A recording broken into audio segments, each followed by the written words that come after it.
I'm Nancy Showalter, and you're listening to Spirituality for the Politically Incorrect podcast.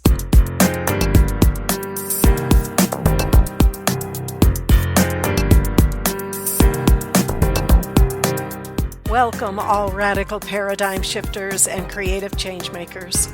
You who dare to create a better life and a better world. Tap into the power that resides within you and use that power for constructive change.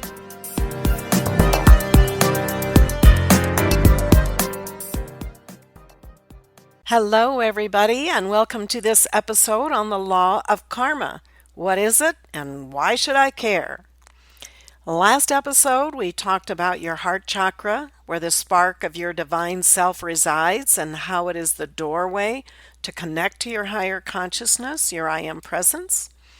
In the episode before that, we reviewed the life of best-selling author Dannion Brinkley, who has had 3 near-death experiences where he visited higher spiritual realms and communicated with spiritual beings. So if you haven't heard that episode, you might want to go back and listen. It's pretty cool. Well, while in the spiritual realms, Dannion described what he called a life review, where he holographically relived every single thing he had ever thought, said, and his every action, both from his own perspective as well as he became every person he had interacted with, feeling exactly what they felt.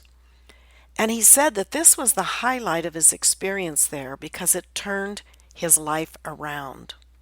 Now, this type of life review is what each of us experiences at the end of our lives.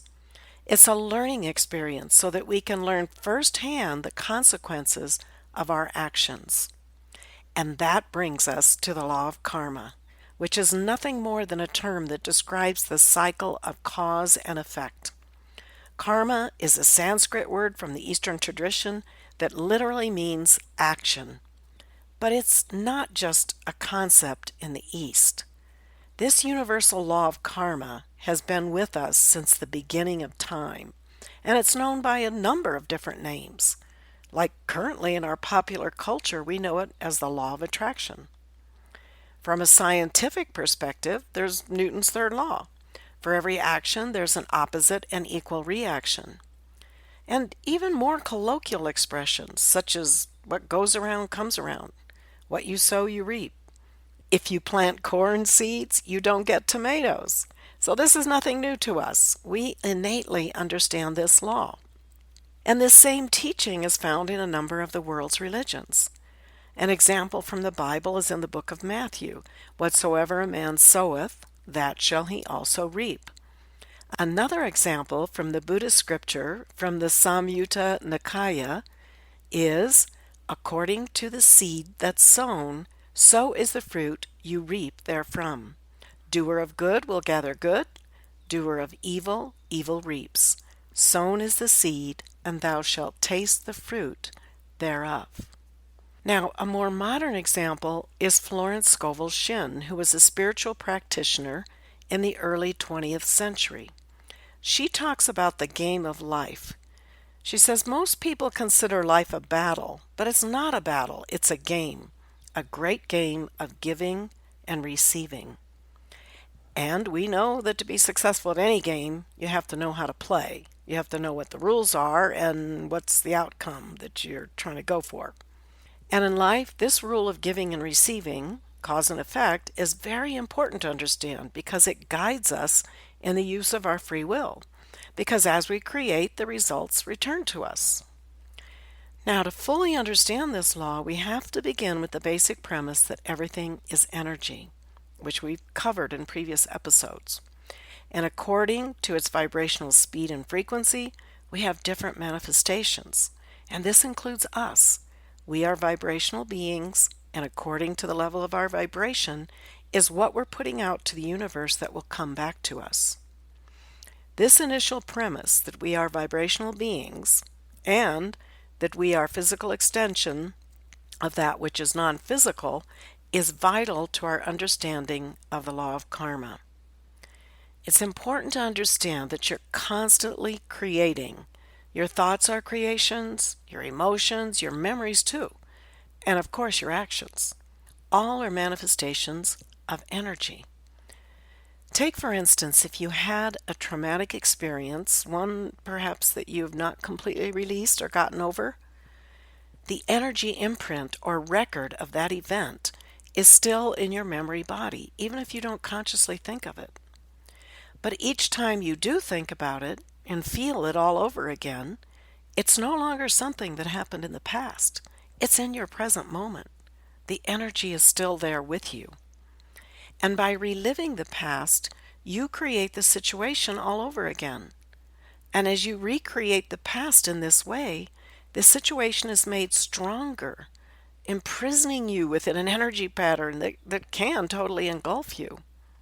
I mean, think about the person who's unable to get over a particular fear or phobia and they refuse to leave the house.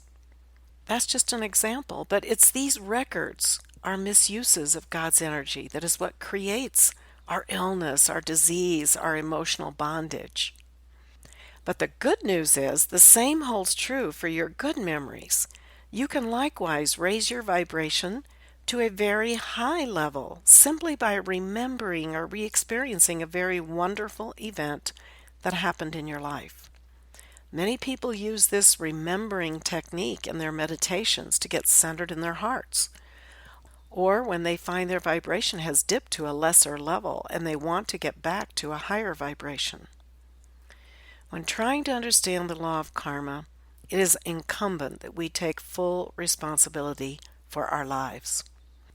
Now, this sometimes is a tall order, especially in our society today. Our society today almost encourages us to blame others for the conditions in our lives. And this blaming can range toward our parents, our teachers, spiritual leaders, the government, etc., etc. However, as a creator in the physical realm, we are responsible for what we create and the conditions in our life. As the saying goes, change your thinking and change your life. And knowing this law, we can catch ourselves when we start to recreate a hurt from the past, or a put down by somebody else, or an experience that makes us feel the situation all over again. For rehashing the situation, we are sowing the seeds that will come back to us again. And while the law of cause and effect is simple, its application is not always so apparent. Effects of the causes we set in motion are not necessarily instant. It may take a lifetime or numerous lifetimes before the effects of our actions circle back to us. But this is also the mercy of the law. It gives us additional time to grow and mature spiritually so that we're better prepared to handle the return effects of some of our unenlightened choices. It also gives us an opportunity to balance some of our debts to life through service to others, even specific individuals we may have harmed. And it also gives us the opportunity to reap the benefits of our previous constructive choices. Now, at other times, the return of karma can seem almost instant. It can be as simple as helping a neighbor in need, and then later that neighbor or someone else helps you when you lose your job. Or it may be that you're not careful, or you take risky actions, and as a result you have an accident and sustain a serious injury. The bottom line is, whether we are aware of it or not, the game of life goes on continuously every moment of our lives. Our thoughts, feelings, actions, and words are all creations that define our world and send forth degrees of constructive or destructive energies. And this can be also the reason why we sometimes see wonderful people experiencing dire personal situations. We often hear people question why God would allow such and such to happen, when in reality we are the God in this dimension. We are creators, and we were given and have dominion over the earth with free will to choose our actions. So when we create in conjunction with God in spirit, which is our true identity, then we are co-creators in alignment with God in our own divine nature. And the God above and the God below are in complete harmony, and we are whole. Just as Jesus said, I and my Father are one, we become the instruments of our divine nature expressing itself in earthly life. But sometimes we learn the hard way when using our creative energies. So, a good plan of action is to act knowing that all of life is my responsibility and not anybody else's. Of course, you cannot control the actions of others. We all have free will. But you can control how you respond to others, or to crises, or to challenges or situations in any aspect of your life. Always remember, you have complete access to God, your source, and your higher nature if and when you attune to it. You can live in that vibration right here while living on earth. And the secret to the law of karma is to be in alignment or vibrating at the level of your I am presence. And that vibration is love, joy, and compassion. And I'm not talking just about emotions, but levels of vibrational frequency. Love is the highest vibration in the universe. It is the energy frequency that sustains the physical universe. Love, joy, and compassion are powerful creative forces. So to live in alignment with those frequencies is how we navigate through a challenging world and remain joyful, at peace, and with compassion. It reminds me of the quote from the poet Rumi, who said, "Journey from self, with a little s, to self, with a big S, and find the mine of gold." The spiritual teacher, Elizabeth Clare Prophet, said, "One way to think about our goal in life is that our entire reason for being born into these physical bodies is to access the light of the Spirit, to draw it down into every cell and atom of these minds, emotions, and bodies that we bear until they become light. When that takes place, when what below is above, there is no longer any difference between us and our divine reality." One of the simplest ways that I know to move into the higher vibrations of love and joy and compassion is with gratitude. Much has been written about gratitude, and while the concept may seem like an oversimplified solution, do not underestimate its transformational power. That which you put your attention upon expands, and being grateful for what you have or what you would like more of magnifies and attracts more of the same into your life. Gratitude is an attitude that focuses on the positive, and ultimately it leads to joy. Not just the joy of laughing and having fun, but more importantly, that inner sense of security and happiness and well-being that's like a spiritual security blanket around you, and at the same time like a sun bursting forth from your heart. Joy is a powerful energy that flows from you, re-energizing you and all those around you. It is the equanimity that carries you through life's most challenging events, and it's actually the twin sister of love. As the scriptures say, God is love, so we can say God is joy with a capital J. Now, you may find as you buzz around from one event of the day to another, you're not necessarily so successful at feeling that inner joy, that peace, and that equanimity that we all desire. So when that happens, you can catch yourself and shift your state of being. The first step, of course, is to notice your state of being and then making a decision to change it. Now, stress is an interesting thing. I've taught for years that stress is something we put upon ourselves, and I've had people challenge that concept. But the best example I have to share with others is my own experience. In my very early working life, when I was working as an assistant to the Director of Public Affairs of a major bank in Los Angeles, I observed very closely how he worked without being stressed out or feeling under pressure, even though he had tremendous responsibilities. He met with many people in his work, and yet he was never stressed out, always very relaxed, and had organized his work so that he didn't have to be stressed. He had all the client files he was working on in his desk file drawer, and when he wanted to work on one, or when the client was coming in to meet with him, He'd pull out that file and work on it.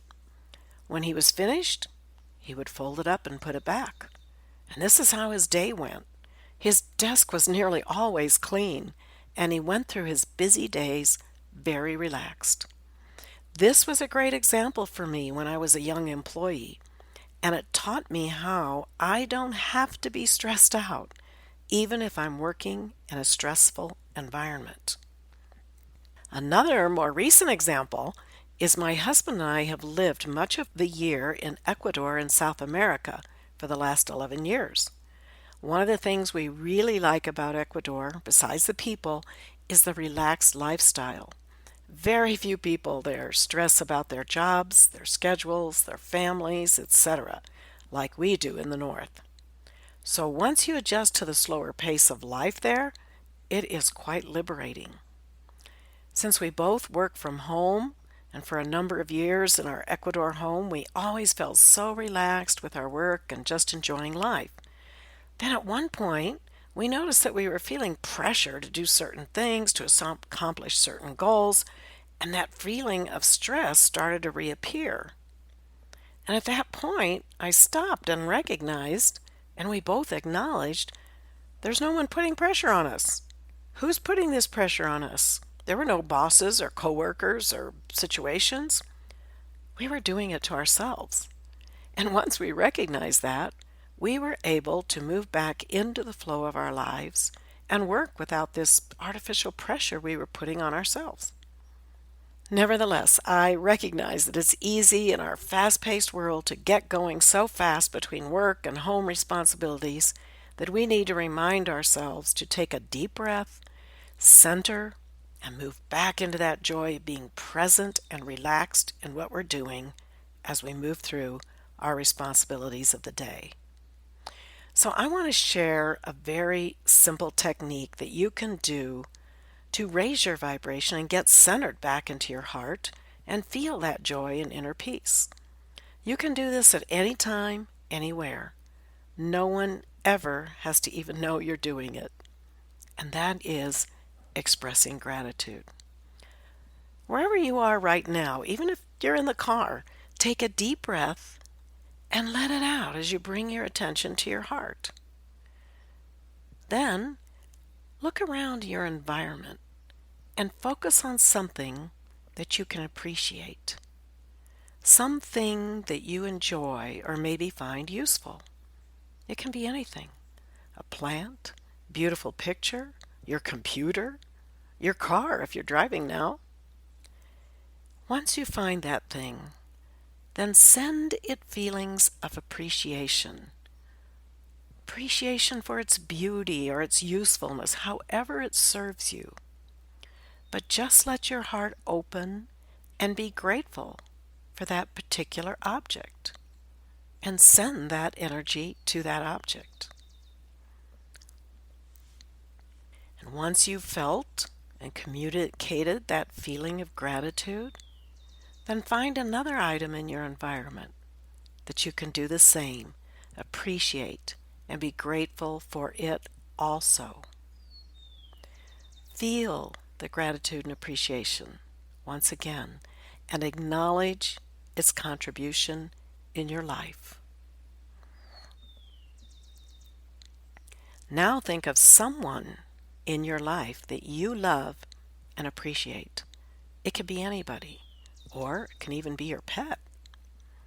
See that one in your mind's eye and send feelings of gratitude for that presence in your life, for his or her love and all the joy that he or she brings you. And feel your heart opening more and more as you express more gratitude and send that energy to that person and feel the joy and the love flowing from you.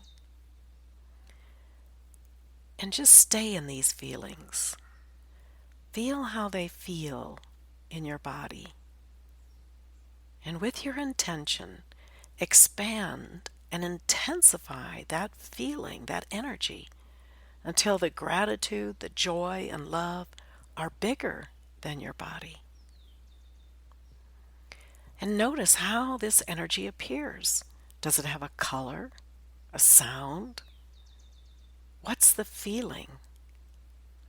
Note how you're feeling, how your vibration is elevated and is a much higher state than before you began this exercise.